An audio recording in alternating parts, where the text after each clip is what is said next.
Hello and welcome back to part 2 of this week's episode with Lorraine Lewis. If you listened to part 1 on Monday, you'll know that I'm trialling a new format, and I just wanted to say a huge thank you to everybody who has given me some feedback so far. A special shout out to Trisha Duffy, the host of In 10 Years Time podcast, for sharing her response to one of the creative tasks and for tagging the wilderness of creativity. Trisha, thank you for your support. I really appreciate all of your encouragement from afar. Today I'm chatting to Lorraine about colour theory and the Bagua map and how it relates to key areas of your life. Lorraine also talks about how the shape and the layout of your home can really affect your energy, and she provides us with some simple, practical feng shui tips to get you started this week. Lorraine has also generously shared a free feng shui questionnaire to help you take those first steps, and you'll find this linked in the show notes. Please don't forget to connect with Lorraine over on Instagram. She is a wealth of wisdom. If you do enjoy this part 2, then make sure you rate and review the show. Your feedback really matters. Right, let's get to the episode. Magazines. I love magazines because I was into interior design. I had every interior design magazine on the planet. And they were expensive. Yeah, they are, aren't they? And I had loads of them, several years worth of them. What did you do with them? I gave them to the library. Fantastic, donate them. So when you were talking about recording, what did you notice in that first month once you'd got rid of the magazines? When you have a lot of things like magazines, it's a lot of information. And also it's a lot of aspiration. So, and you think, I can't give that away because there might be an article in there that I'd like. I went through a phase of cutting out the articles and putting them in folders as well. I mean, Really? yeah, because I didn't want to let, it was a struggle. I come from a line of hoarders. And, interestingly, quite different hoarders, but we'll come to that. It's just release.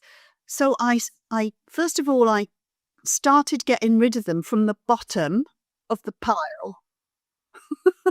And every couple of days I'd just, take 20 out. I couldn't do it all at once. I couldn't. And bear in mind, I had my spare room was a room that you could open the door, chuck something in and then shut the door. You couldn't get into it. I was dreadful. But that's, no wonder I was so confused about where I was going. Why do people hoard? Oh God, loads of reasons. Okay, so when they look at something, certain things come into their mind. It will either, so it can be an attachment to where it came from. So it could be, it's a mug that is chipped and it's no good anymore, but your son made it for you when he was 3. Okay. Or it was left to you by Auntie Maud. Or whoever. So there's that personal connection. There's that cost me so much money. And even though I don't use it anymore, it's such a waste. And it's, it's gone. That money is gone. And if you're not willing to, you need to be willing to sell it or give it to somebody who will use it. So why do we hoard? Why else do we hoard? Because we can, because now all we seem to want to do, we live in a society and we are encouraged to have the latest this or that. I had a client last week and she had 9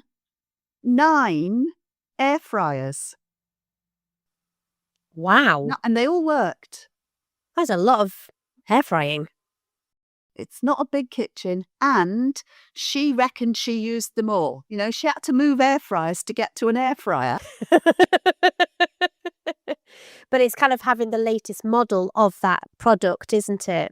I think we need to realise that we live in boxes. There's only so much room in the box. So if you had a box for, let's say you've got one shelf that you keep all your rice and pasta. If that shelf is full of rice and pasta, do you go out and buy more rice and pasta? More often than not, yes, I do. But what's the point? I don't know. Just in I'd case I run seen out. that rice and pasta. Probably would. Mm. See, this is something that I've noticed recently, because I went into the school to declutter all of my props and costumes and arrange them and organise them. And I was finding things that I had no idea I had.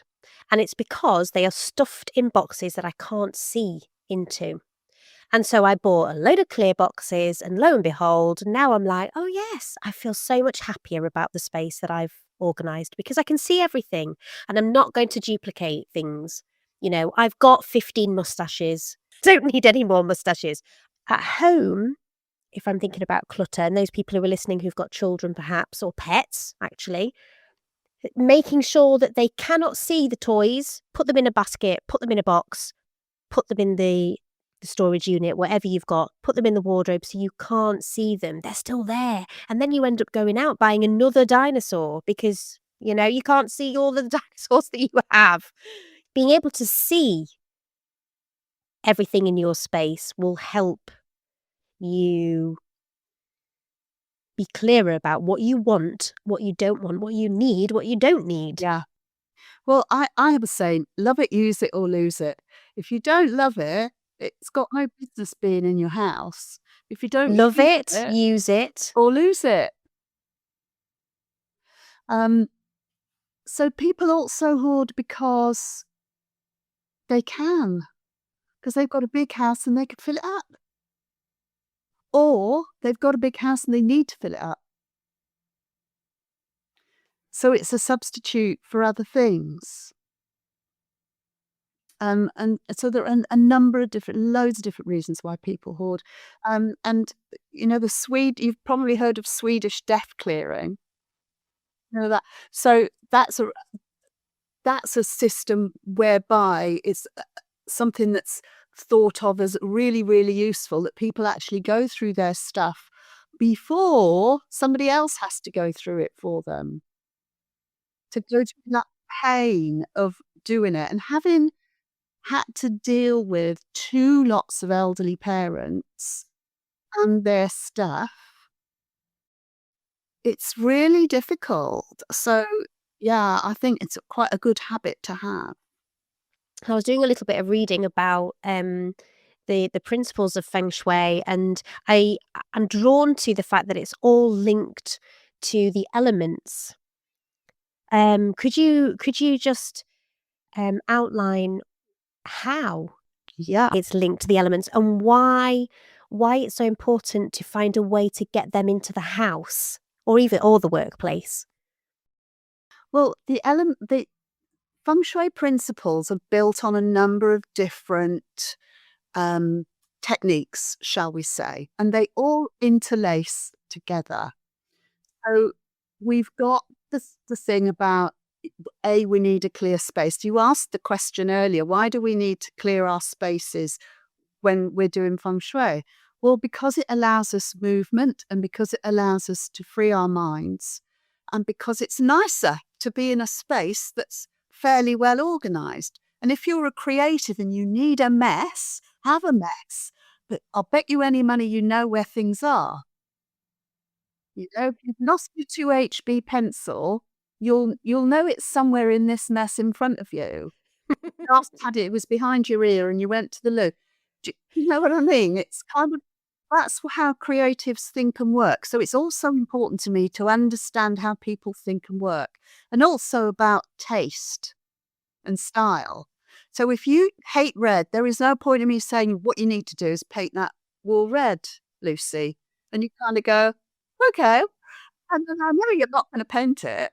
I know it's not going to happen. So it's important that there's honesty there. And they go, no, I'm not doing that. Or that I recognize it somewhere. So why are there lots of different things? So there are elements, and the elements that we use, there's something called 5 elements, which is a Chinese, it's from the ancient Chinese tradition of medicine, and also based on the I Ching, which you may have heard of, which is a book, ancient philosophy, about how everything moves and changes. And it's kind of, you've got the yin yang in there as well, that whole movement of things. So nothing is entirely yin, nothing is entirely yang, nothing is entirely black, nothing is entirely white. So the elements are slightly different to our own. We've got earth, fire, water, and air. And in Chinese elements, we've got water, fire, metal, earth. And can you guess the last one? Water, fire, metal, earth. I think I even You wrote it probably down. won't. It's wood. Wood. Yeah. Tree energy. Ah. So tree energy is about, if you think about a tree, it's got the roots part, which go deep into the earth and they take up nourishment. It grows this amazing trunk for stability and it shoots up into the sky. And then it's got this fantastic, far-reaching energy of shoots in the springtime and growth and vision. Okay, so that's one type of energy. And then earth, people think, oh yeah, the earth that flowers grow in. But the earth in Chinese philosophy is any form of the ground. So it could be rock, it could be a mountain, it could be stone, it could be sand. Okay. Then you've got metal, and metal energy is constriction. It's all about when things compress. And so you've got precious metals. What happens in the earth when it compresses creates precious metals, and precious stones like crystals. So it's called metal.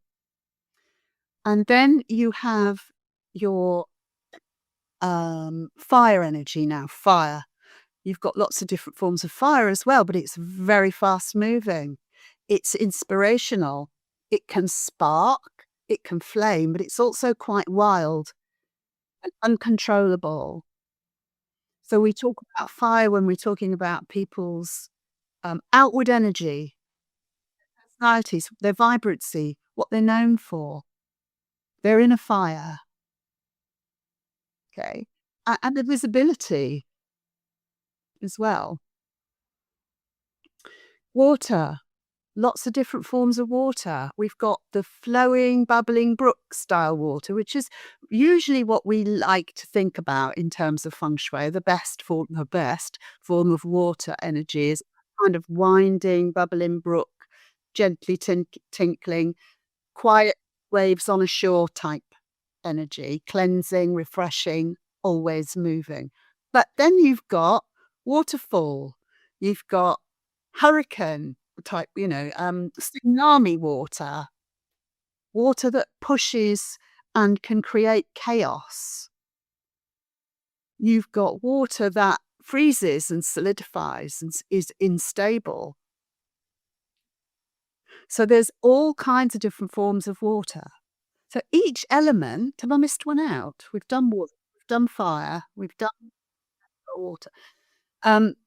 So each element has a story to tell in the feng shui table and the feng shui world.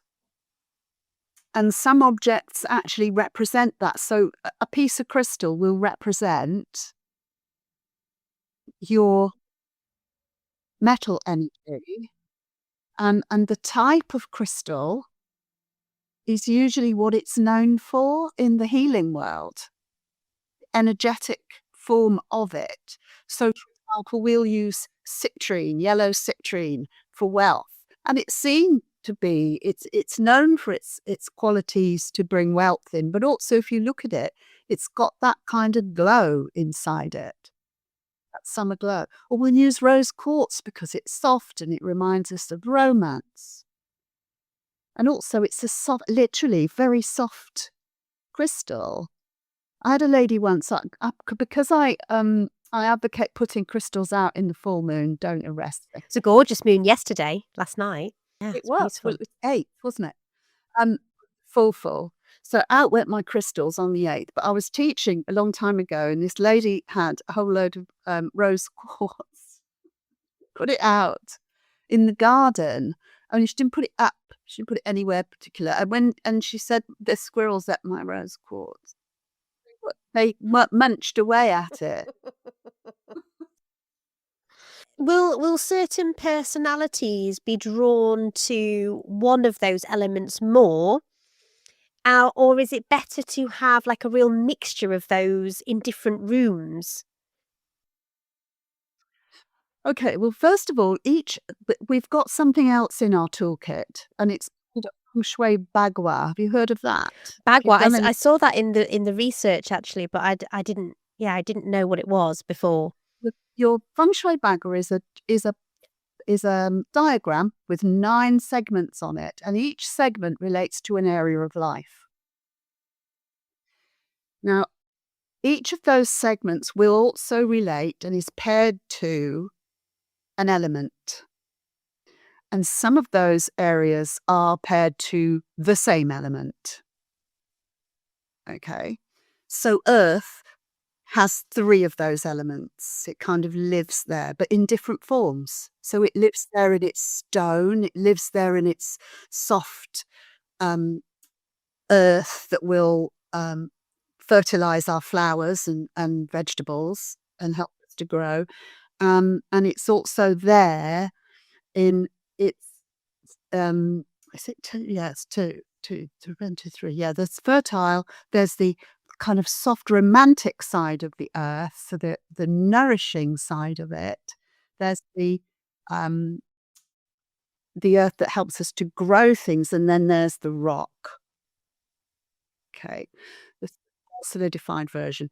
The crystal energy and the metal energy, there is one. Fire owns one. Water owns one, and there are actually 2 with metal. But there's one is quite soft and one is quite hard and far authoritarian. So each element belongs to part of the bagua, which we lay over the house. And that bagua, it's quite an interesting thing. So we lay that bagua over your house, and we can identify which aspect of your home relates to which aspect of life. And we can lay it over your home, we can lay it over a room, we can lay it over your face, we can people read hands are used in the bagua. So it's quite an interesting little plan, but it relates to your 5 elements. It relates to the I Ching, and it's quite an interesting thing because when you as you can probably imagine, coming from where I come from, I question everything, or I did question everything. I'm now going to go, oh yeah, I know that works. So when I go into someone's home and they say, we've got money issues, and I look at their money area and I think, or the traditional money area, and I think, nah, it's not here. And might be that they're blocking the flow into the house. So that's caused that.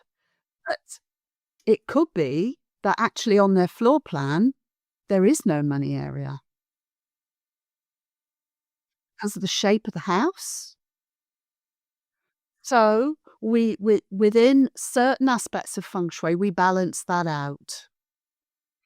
Okay, so each one has its leaning. Okay, it has its own leaning, but we also bring in other elements to support that. Yeah. So getting out those floor plans would be a great start. Oh God, always get an accurate shaped floor plan. Doesn't have to be perfect, but it does need to be fairly accurate for us to get a good idea of what's really going on. Now, the other thing that I would say that where I differ from some traditionalists in terms of feng shui is that I also feel that if it ain't broke, don't fix it. Okay, so if someone has a missing relationships area, but they clearly have a healthy relationship They Mm. clearly have healthy relationships in their life. And then they're happy with that. They're not looking to improve or change or make a difference. They want to leave it alone. Then we leave it alone. Yeah, And we that makes only look sense. at it, things become dodgy. For me, sometimes I feel like I need to be grounded, but I also need to be connecting with this kind of higher self. But it seems so out of kilter in some ways. Yeah, you absolutely do. And so for me, grounding isn't just to do with the earth, it's to do with the heavens as well. So top of the head, bottom of the feet. And the first way I do that is probably got nothing to do with feng shui at all, is to go and stand on the grass, go and stand on the sand, or go and stand on a piece of concrete, but stand on the ground outside with both feet firmly on the ground and align your spine if you can. If you can't, sit on a chair and align your spine, but with your bare feet on the ground, and make sure that your neck is and head and back are completely straight. And just, tap top of your head, tap the bottom of your feet, just get that. Get that whole feeling of being connected to up there, string through your head and down through your feet. Get that connection, and I do that every day. I get out every day and connect to the earth, because it isn't just the earth, it's the whole thing. It's the whole thing. And I think 2 or 3 minutes, you don't need long, do you? And if sometimes it's about hand on your belly, hands on your heart, and just Take a this is me. breath. Here I am. Couple of deep breaths in and out and connect. And then start your day.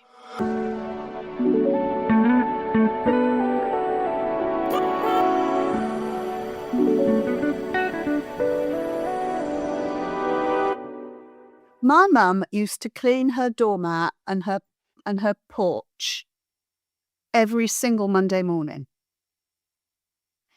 And she could never tell me why she did it. She did it because her mum did it and her gran did it and la la la. Yeah. But they did it because it cleanses the energy. Now, if you go on holiday to Thailand and you don't, stay in a big complex, the first thing you hear when you wake up, I'm told, because I haven't done it, is people sweeping. Because they're getting rid of yesterday's energy. And they do it every morning. But, we haven't got time to do that. So every week, get out there and just give your front door space a refresh and connect with it.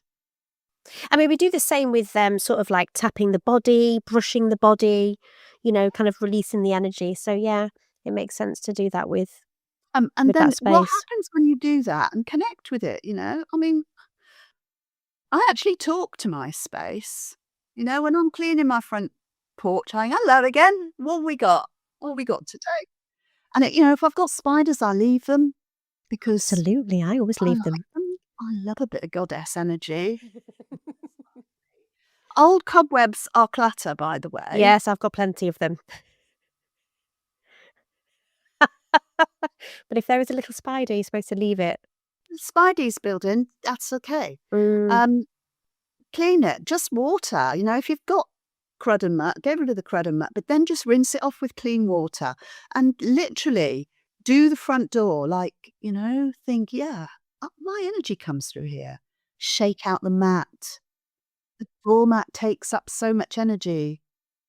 If you come home stressed, angry, carry loads of shopping, all the things you bring into the house come across that doormat. Go and find yourself a really nice doormat that you like. I'm going to go out and buy one today. And make sure it's big enough because, and I sound so didactic when I say that, but actually, take the measurement. Think, what's the nicest possible size that would fit here? And don't go home until you found one, or look online until you found something that you really, really like. Our doormat says Croeso because we're Welsh. We don't live in Wales at the moment, but yeah, reminds us of home every time we come home. Exactly. And we talked right at the start of our conversation, you were talking a bit about colour theory. And I was wondering whether you could just sort of explain, how colour plays its role in feng shui. Well, each aspect of the Bagua and each aspect of the energy that we were talking about, the 5 elements, has certain colours that are associated with it as well. But the reason they're associated with it is to create a kind of energy around it.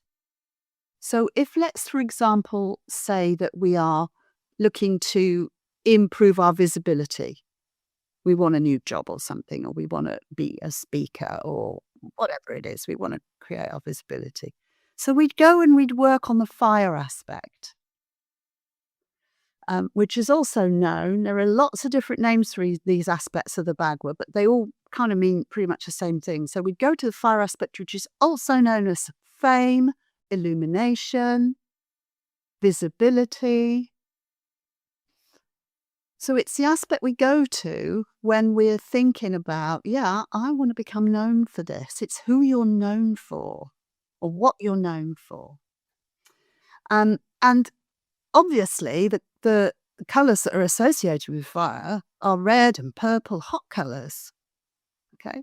But what if you could put something there that represents a hot colour, or you could find something else if you didn't like red or you didn't like purple, or it looked a bit jarry in your space and doesn't work because then it doesn't flow. Then we look at texture and shape. So the shape that works for fire are irregular shapes that reach upwards because that's the shape of fire, or pyramid shapes. Okay, now pyramids are really powerful in feng shui. And I use the pyramid. I'll show you my pyramid. I know you can't see it on the podcast, but I'll see it. This is my pyramid. Oh, So wow. it's copper. Yeah. It's a red metal. Okay, so copper. It's got my 3 citrine crystals in it because 3 citrine crystals are for wealth. So I'm charging those crystals inside this pyramid. It's my wish list. And there's a prayer inside. Description on a road. You could probably recognize it. Okay, so within that, and I'll describe it. It's a rosewood base, square base, and on it is a copper crystal that's been made out of copper tubing with a little cap on the top. And the dimensions of this are exactly the same as the ones in Giza.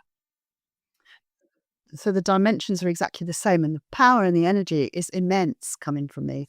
And I put my little wish list in there, my little prayer for the week or the month, depending. And I'm charging some citrine in there at the moment, but I can charge my essential oils in there or anything else that I really want to do. And that lives in my fire area because it's the shape of fire. So does each space around your home are they linked to different elements then? Yeah, because each aspect of the Bagua is linked to different elements. But it doesn't mean to say that, let's say you go into an area that represents water. It doesn't mean to say you have to have water there, but it have some if things aren't going right in the area that relates to the water, such as one of the elements. So water relates to the journey aspect. So this is how life happens. It's the doing. This is what we do in life. This is our footfall in life. It's how we progress through life. So think of that little windy river of life. We'll work on that aspect if there are lack of opportunities, if there are people feel that they're stuck. Okay, but it's not just that aspect of the Bagua that could be stuck. It could be the energy coming into the house that is stuck. Okay, so that's another reason why we look at the front door. And that's why it's good for creative people to look at the front door, which is probably the last place they want to look, because they want to go off with whatever they're doing. They're writing, they're painting, whatever it is, they're thinking, they're reading. But the front door brings the energy into the house. So that would always be, the outside of the house, the location of the house, balancing all of that. And the front door energy is where I would start. And then I would look at the hallway and the stairways and the passageways, because those are the veins of the house. Those are what carry that energy through the house. So how do we get energy from one end of the house to the other end of the house? How do we get energy upstairs? So we look at that. The shape of the house and the architecture of the house is also really important. So, for example, if I open my front door and I can immediately see a staircase, that indicates to me, usually I've got people who are tired, or they've got a situation where they get lots of opportunity in, but they fizzle out really quick and nothing sticks. Interesting. That also happens when you've got front door, back door. It's not the end of the world. We've got fixes. Yeah, but I think that's it, isn't it? It's just about being aware of the space that you're in and reviewing it and working with somebody like you so that you can guide them through that process. I feel like I could talk to you for the whole day. I would like to do a second installment with you, if that would be okay, so that we can, let's look at the business side of it and let's do workspaces, because very often creatives, they work at home, they have a space at home, but they're also creatives are also working full time in employment, and that's nothing to do with their creative endeavor. So, how can they bring all of those energies and those spaces together so that they feel like it's working for them and not against them? And I also find that a lot of creatives, they want to paint, they want to write, they want to do the things that they want to do. But then they've got tech, they've got accounts, they've got to pay the bills, life happens. And so it's really important that they have a space to work in one way and then a space to work in another way. Yeah. Because they won't work as one. Because you're asking too much of the space. Yes, that's true. And one of the questions was about different types of clutter. So digital clutter, emotional clutter, paper. So we could break all of that down as well for the listeners. If that would be okay with you, because I think, you're so knowledgeable, and I know that the listeners are going to really appreciate having a bit more time with you, I think. Yeah, it's a huge subject, and you've done really well to shut me up.